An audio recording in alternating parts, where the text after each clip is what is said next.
தண்டையூர்னு ஒரு அழகான கிராமம் இருந்துச்சு. அந்த கிராம மக்கள் எல்லாமே அந்த கிராமத்தில் ரொம்ப மகிழ்ச்சியாக சந்தோஷமாக வாழ்ந்துட்டு இருந்தாங்க. அந்த கிராமத்தில் ஒரு அழகான குடும்பம் இருந்தது. ஒரு அப்பா, அம்மா, ஒரு குழந்தை இருந்தாங்க. அந்த பாப்பாவோட பேர் வேணி. ரொம்ப பெரிய வசதி இல்லை அப்படின்னாலும் அன்னைக்கு தேவையான உணவை சமைச்சு சாப்பிட்ற அளவுக்கு வசதியாக இருந்தாங்க. வேணியோட அப்பா தள்ளுவண்டி கடையில் ஊர் ஃபுல்லாக காய்கறி வியாபாரம் பண்ணி அதில் வர வருமானத்தை வச்சு குடும்பம் நடத்திக்கிட்டு இருந்தாங்க. காய் வாங்கலையாமா? காய் காய் கத்திரிக்காய், வெண்டைக்காய், முருங்கைக்காய், பாவக்காய், காய் வாங்கலையாமா? காய்கறி வித்து வர பணம் அவருக்கு போதுமானதா இருந்தது. ஒரு நாள், சுமதி, இன்னைக்கு காய் வியாபாரம் பண்ணிட்டு வரப்ப ஒரு மூட்டை அரிசி எடுத்துட்டு வந்தேன். அரிசி ஃபுல்லா வண்டா இருக்கிற மாதிரி இருக்கு, தெரியாம வாங்கிட்டு வந்துட்டேன். நீ போய் அதை கொஞ்சம் காய வச்சிடுறியா அப்படின்னு குமரேசன் சொன்னாரு. சரிங்க, எனக்கு அடுப்புல கொஞ்சம் வேலை இருக்கு. வேணி சும்மா தான் இருப்பா, அவளை நான் காய வைக்க சொல்றேன் அப்படின்னு சொல்லிட்டு வெளியில விளையாடிட்டு இருந்த வேணியை தேடிக்கிட்டு அவங்க அம்மா சுமதி வந்தாங்க. வேணி இங்கதானே இருக்கம்மா? அப்பா வாங்கிட்டு வந்த அரிசி ஃபுல்லா வண்டா இருக்கு. இந்த மரத்தடியில நான் அரிசியை காய வச்சுட்டு போறேன். நீ ஒரு குச்சி எடுத்து எந்த குருவிகளும் வராம நீ கொஞ்சம் அரிசியை பாத்துக்கிறியா? நான் அடுப்பு வேலையை முடிச்சிட்டு வந்துடுறேன். சரிம்மா, நீங்க போய் உங்க வேலையை பாருங்க. குருவி எதுவும் சாப்பிடாம நான் அரிசியை பத்திரமா பாத்துக்கிறேன். நீங்க போங்கம்மா. வேணிக்கிட்ட பொறுப்பை ஒப்படைச்சிட்டு அவங்க அம்மா போயிட்டாங்க. வேணியும் கையில் ஒரு குச்சி எடுத்துட்டு எந்த குருவியும் வந்து சாப்பிடாம பத்திரமா பார்த்துக்கிட்டு இருந்தா. அந்த நேரம் பார்த்து திடீர்னு அங்கேருந்து ஒரு சிட்டுக்குருவி பறந்து வந்து வேணிக்கிட்ட உட்காந்துச்சு. அச்சச்சோ, என்னாச்சு குருவி உனக்கு? ஏன் ரொம்ப சோகமா இருக்க?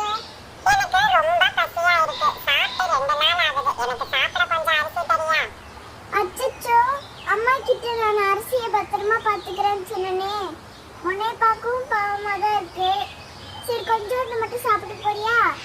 பாவமாக வந்த குருவிக்கு வேணி கொஞ்சமாக அரிசியை போட்டுட்டு அது வயிறார சாப்பிட வச்சு அனுப்பிச்சு விட்டா. அப்படின்னு குருவி அங்கேருந்து பறந்து போச்சு. பார்த்து பத்திரமா போ குருவி. அங்கேருந்து வேணி குருவிக்கு வழி அனுப்பிச்சு வச்சா. கொஞ்ச நேரத்தில் ஒரு வயசான காக்கா வந்து வேணிக்கிட்ட உட்காந்துச்சு. ஏன் காக்கா ரொம்ப தடுமாற்றமா இருக்க? என்னாச்சு, உனக்கு உடம்பு சரியில்லையா? இன்னைக்கு ஊர் ஃபுல்லா அலைஞ்சும் எனக்கு சாப்பாடு எதுவும் கிடைக்கல. எனக்கு 2 அரிசி மட்டும் தரியா? நீயும் பசியில தான் இருக்க. அம்மா வரத்துக்குள்ள கொஞ்சமா சாப்பிட்டுட்டு போயிடுறியா? வேணி அப்படி சொன்னதும் காக்கா வயிறார சாப்பிட்டுட்டு வேணிக்கு ரொம்ப நன்றி சொல்லிட்டு அங்கேருந்து பறந்து போயிடுச்சு. வேணிக்கு ரொம்ப ஆச்சரியமா இருந்தது. அடுத்ததா வேணியை விட பெரிய சைஸ்ல ஒரு தங்க பறவை வந்து எனக்கு ரொம்ப பசியா இருக்கு, கொஞ்சமா எனக்கு சாப்பாடு தரியா? அப்படின்னு அந்த தங்க பறவை கேட்டுச்சு. அச்சோ, அம்மா கிட்ட அரிசியை பத்திரமா பாத்துக்கிறேன்னு சொன்னேன். சரி, கொஞ்சமா சாப்பிட்டுட்டு போயிடு அப்படின்னு சொல்லிட்டு இருக்கிறப்பயே அங்கேருந்து வேணியோட அம்மா வேணியை கூப்பிட்டாங்க. வேணி போயிட்டு வரத்துக்குள்ள அந்த தங்க குருவி இருக்கிற எல்லா அரிசியும் சாப்பிட்டுச்சு. பார்த்த வேணிக்கு அழுக தாங்கல. என்ன குருவி இப்படி பண்ணிட்டு? கொஞ்சமா தானே நான் சாப்பிட சொன்னேன். அம்மா வந்து என்னதான் திட்டுவாங்க.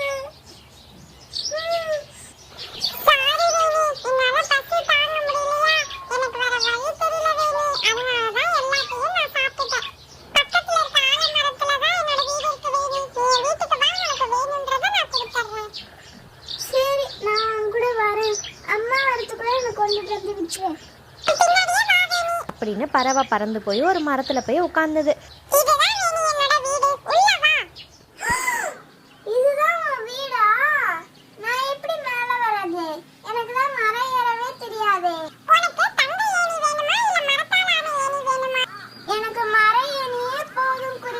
வேணி கேட்ட மாதிரி மர ஏணி வந்தது. வீட்டுக்குள்ள போன வேணிக்கு ஆச்சரியம்.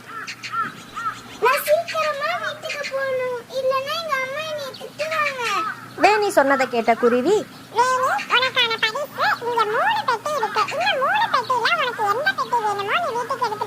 அப்படின்னு சொல்லுச்சு. அதை கேட்ட வேணி, எனக்கு சின்ன பெட்டியே போதும் குருவி. குருவியும் வேணி கேட்ட மாதிரியே அந்த சின்ன பெட்டியை வேணி கையில கொடுத்து விட்டு அப்படின்னு சொல்லி வீட்டுக்கு வேணியை அனுப்பிச்சு வச்சது. வேணியும் வீட்டுக்கு வந்தா. வீட்டுக்கு வந்ததுக்கு அப்புறம் அவங்க அம்மா, வேணி எங்க வேணி போன? உன் அரிசியை தானே காய வைக்க சொன்னேன். உனக்கு காணோம்னு வீடு ஃபுல்லா தேடிட்டு வந்துட்டேன். எங்க போயிட்டு வந்த நீ? வேணி நடந்தது எல்லாத்தையுமே அவங்க அம்மா கிட்ட சொன்னா. குருவிக்கு சாப்பாடு கொடுத்ததையும் குருவி அந்த பெட்டியை கொடுத்ததையும் சொன்னா. பெட்டியை திறந்து பார்த்த எல்லாருக்கும் அவ்வளோ ஆச்சரியம். பெட்டி ஃபுல்லாக தங்க காசும் தங்க நகையும் வைரமும் வைடூரியமுமா இருந்தது. இதை பார்த்தா அவங்க அப்பா, வேணி, நீ பசின்னு வந்தவங்களுக்கு உணவு அளிச்சதுக்கான பரிசு தான் இது. உன்னை நினைச்சு எனக்கு ரொம்ப பெருமையா இருக்குமா அப்படின்னு பாராட்டினாங்க.